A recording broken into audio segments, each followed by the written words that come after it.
Hello everyone, it's Jen from Old Tinkerer Studio. Welcome to the next Let's Make Blender 2.7 tutorial. In this tutorial, we will be modeling a home safe. This tutorial series assumes that you know the basics of Blender modeling. If you're new to Blender, I would recommend viewing my Blender Basics course before beginning this series. Go ahead and change to the Cycles render.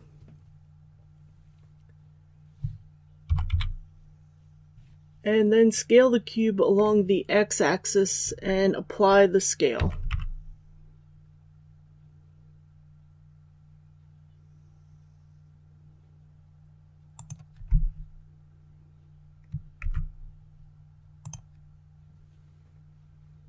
Tab into edit mode.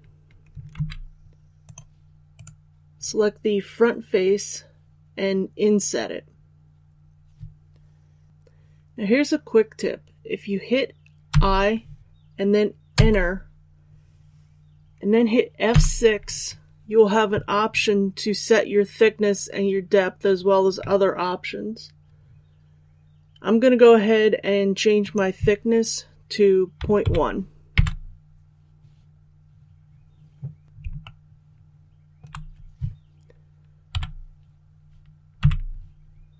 Now go ahead and extrude this inset face, which is our door, along the y-axis just to give it a little bit of thickness.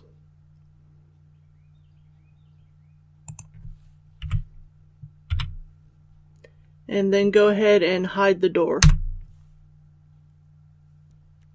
Add a cube.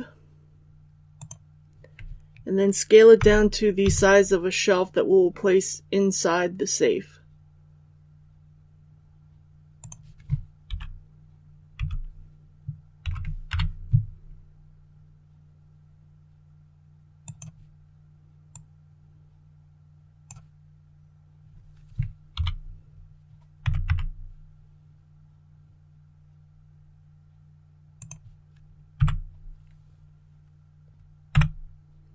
Now add a cylinder.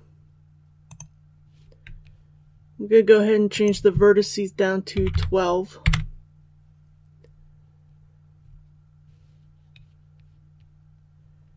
And then scale it.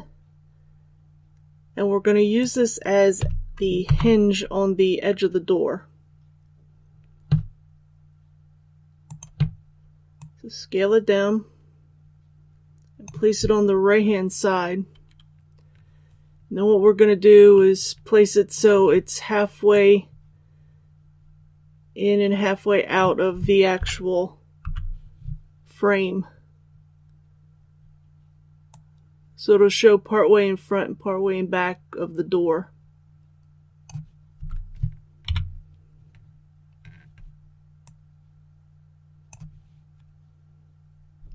And then go ahead and unhide your door. Now we're going to work on the number pad. So add a cube that's going to be our number pad and scale it down to the proper size.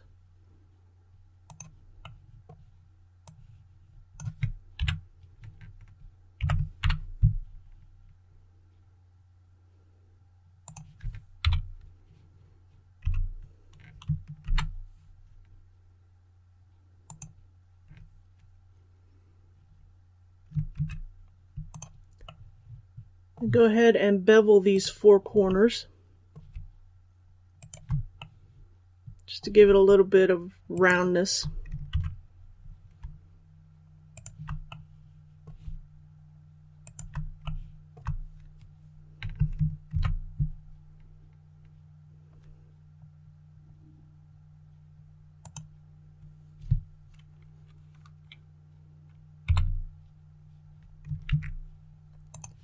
Select your front face and inset it. I'm going to inset mine by 0.02 for the thickness.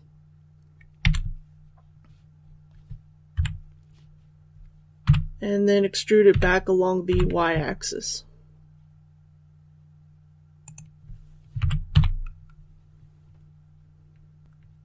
Then go ahead and align this to the safe.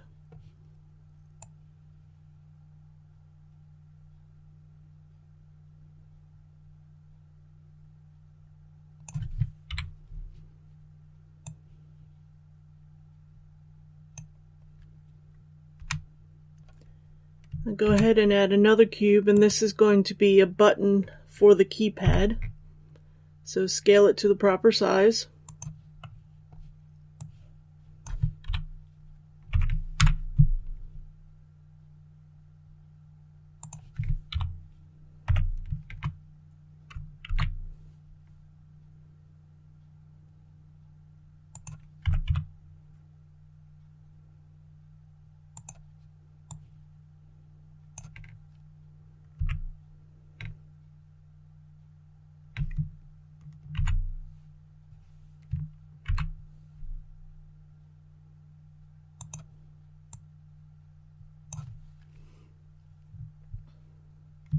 And go ahead and bevel the four corners like we did with the actual keypad.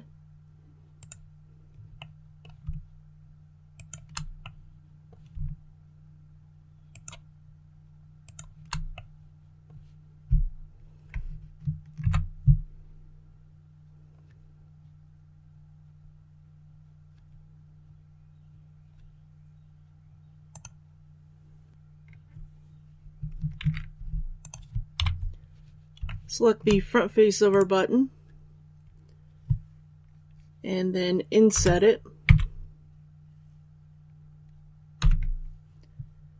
And I'm going to change the thickness to 0.005.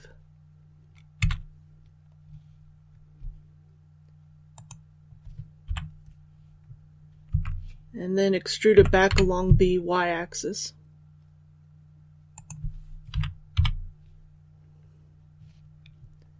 And go ahead and align the button to the actual number pad.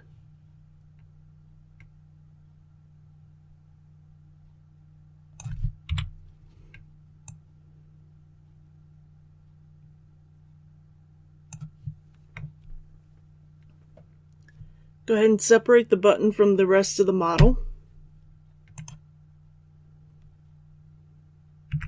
Then tab back into object mode. Go ahead and select your button. Add an array modifier. We're going to want to have a count of 3 for 3 buttons along the x-axis. And change your relative offset to give them a little bit of space in between them. Apply your modifier. Then go ahead and add a second array modifier. And this time we want the relative offset to be along the z-axis.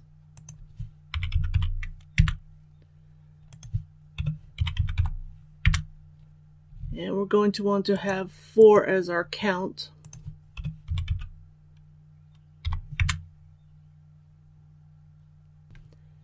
And apply your modifier. Then select both parts of the model and join them. Then go back into edit mode. And if you need to, you can make adjustments to your buttons.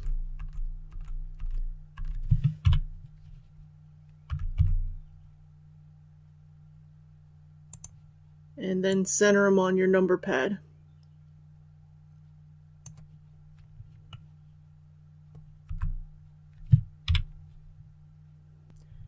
Tab back into object mode and add a text object.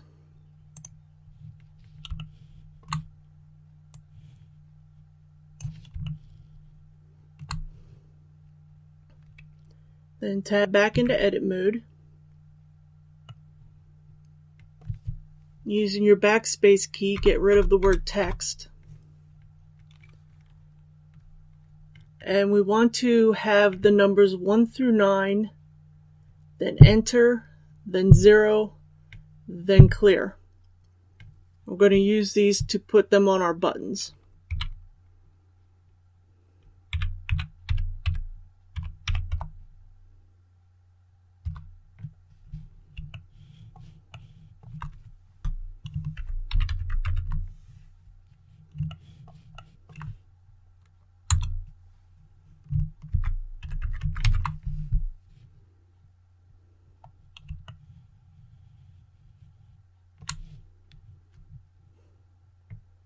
Now if you want to change the font on your text here, go into the Fonts tab, and down under the section says Font, we're just going to change the regular. Click on Open, and you need to find your fonts. On Windows, this would be your C drive, Windows, and then Fonts. On Mac, it's under Library and Fonts.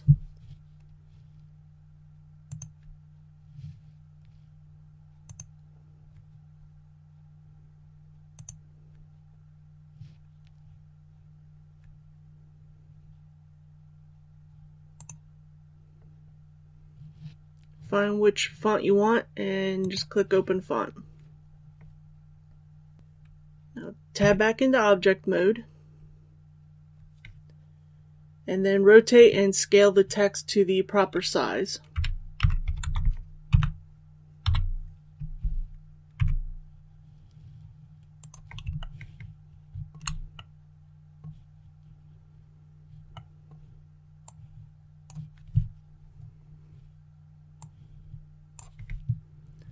Right now we just need an approximate size, so we can change it in edit mode.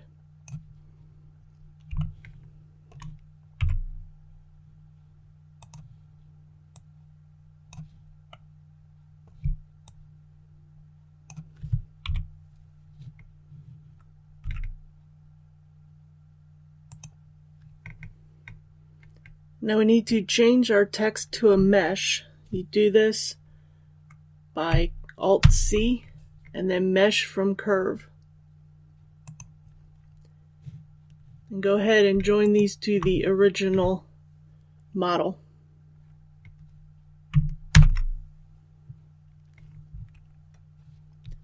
Go back into edit mode.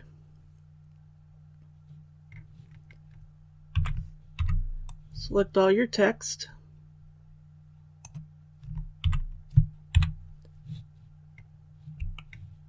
And then we're going to extrude it along the y-axis just to give it a little bit of thickness.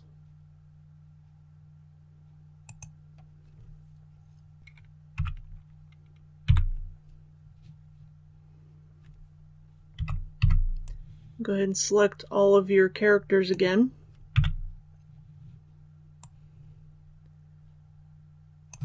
Then move them onto the front of the keypads.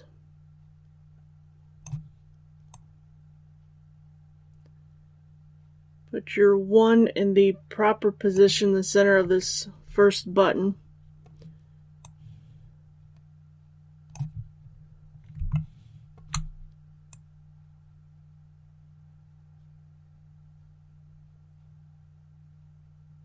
Place it in position.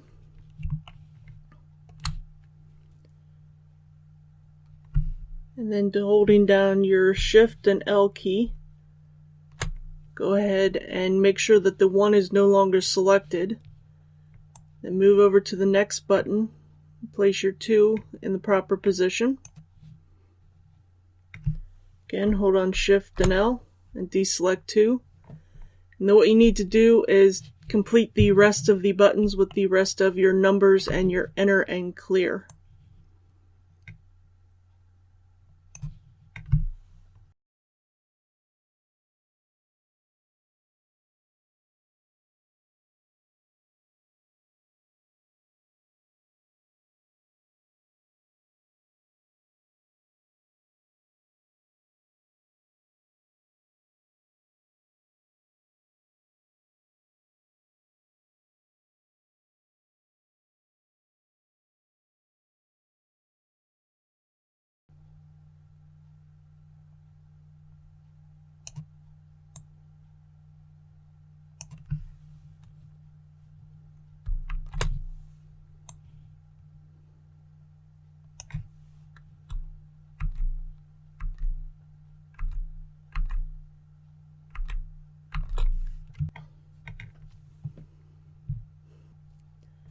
Now once you have that done, we're going to go ahead and make the handle.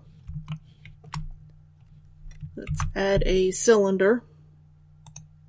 Again, I'm just going to leave the vertices at 12. We're going to make the key plug first, since this will be a model that doesn't use a key. So rotate the cylinder around the x-axis 90 degrees and then scale it to the proper size.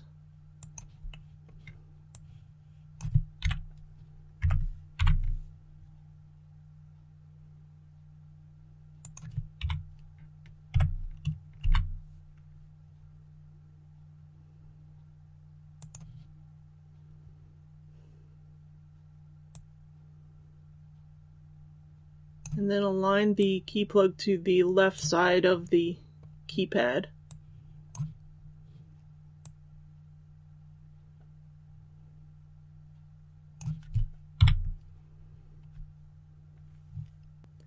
Now we're going to go ahead and make the actual handle. So duplicate this key plug, then move it over to the left.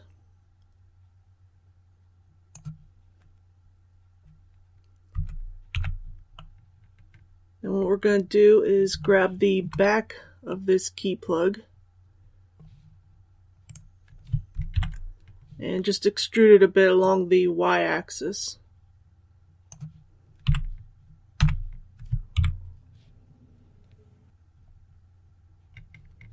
Now add a second cylinder, and this is going to be the actual handle, so go ahead and scale it down to the proper size.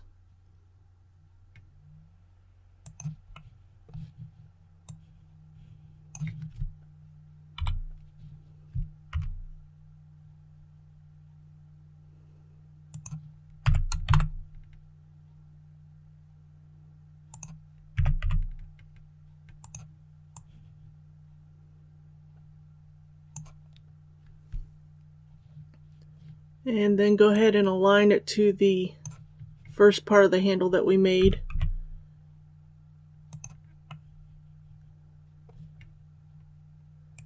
May need to make some adjustments because we need to make sure that there's essentially finger room behind the handle.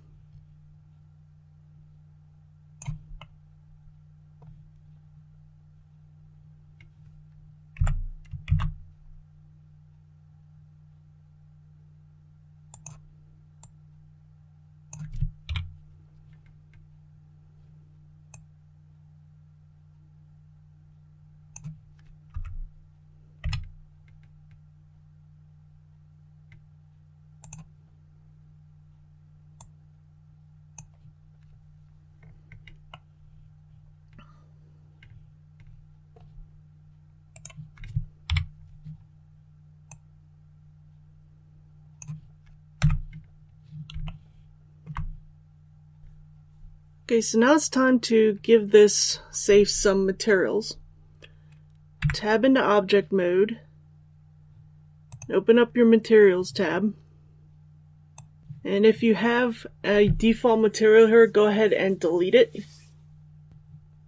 Go ahead and add a new material, and we'll just simply call this black. For the surface type, we don't want diffuse. We're going to go ahead and change this to the principled shader. Change your base color to a dark gray. I'm going to use the hex code of 262626. And if you want to, this doesn't really matter for us, but you can change your subsurface to complete black. Under metallic, change this all the way to 1 because we want this to be a metal surface. And for the roughness, we're going to change this to 0.75. And this will give us a flat black metal surface. And go ahead and tab back into edit mode. Select our entire model and then assign this to the entire model. Now you won't see anything right away, but if you go ahead and change into rendered view, and let's turn on ambient occlusion under the world tab, we can see that now we have a black metallic looking box. This will show up better in a little bit when we're done here. So go back to solid mode. Back over to our material tab. Add another material. We'll just call this steel. Again, change your surface to the principled shader. Change your base color to a light gray. I'm using the hex code of E0, E5, E5. And you can, the subsurface really is not going to matter to us, but you can go ahead and change your subsurface color to a darker gray. I'm using the hex code of AB, AF, AF. Again, change your metallic all the way up to 1. And for the roughness, we're just going to change this to 0.5 because we want this to be a little bit shinier than the black part of the metal.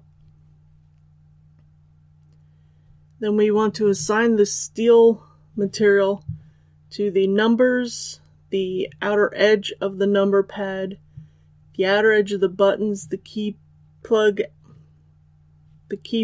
and the handle.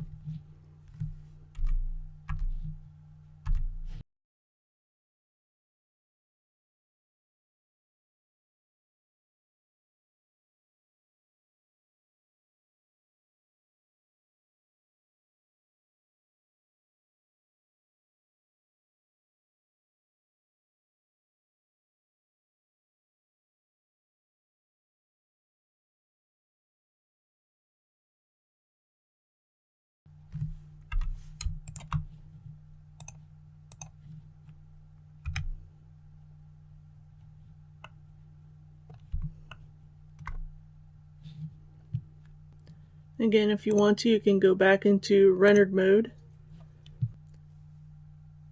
This will give us an idea of what we are looking at. We're going to use an HDRI image, and that'll show us the metal in a much clearer fashion.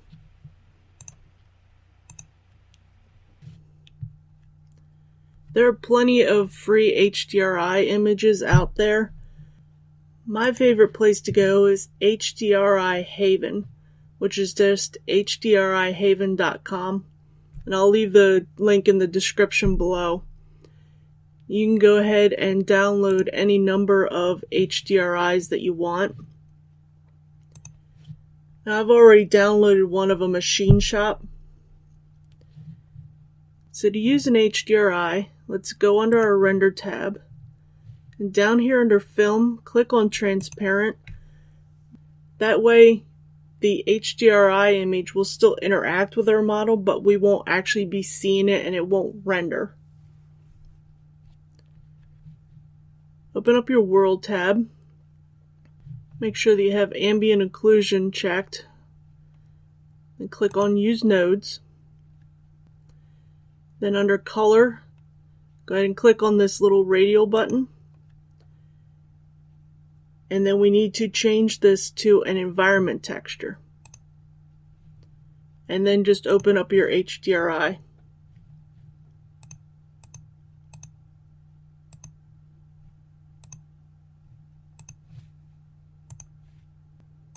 Now let's go ahead and go back into rendered.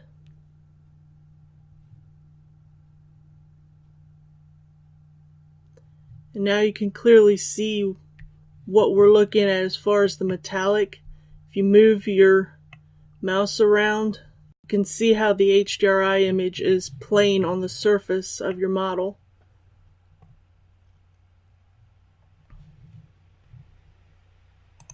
So let's go ahead and go back into solid mode. Now we're just going to do a quick bake of our model and its materials. Let's go ahead and split your viewport into 3 sections.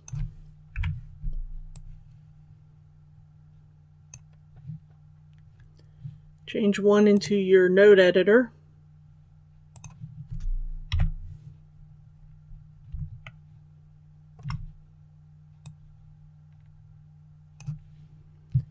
and one into your UV image editor. Select your entire mesh, and since we're just using flat colors, we can just use a Smart UV project.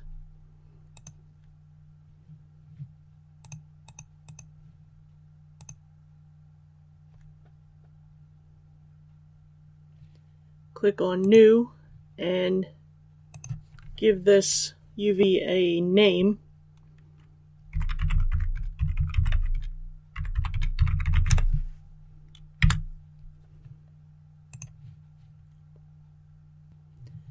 Up here in your node editor, you need to add an image texture. You just hit Shift A, go down to Texture and Image Texture. And then next to open, these two little arrows, click on those and go ahead and choose the UV that you just named. Then copy this image texture onto the other material and make sure the image texture node is the one that is actually active. Then under the Render tab, we can go ahead and under Bake, we can leave the bake type to combine. That's okay for what we need it for. And then click on Bake.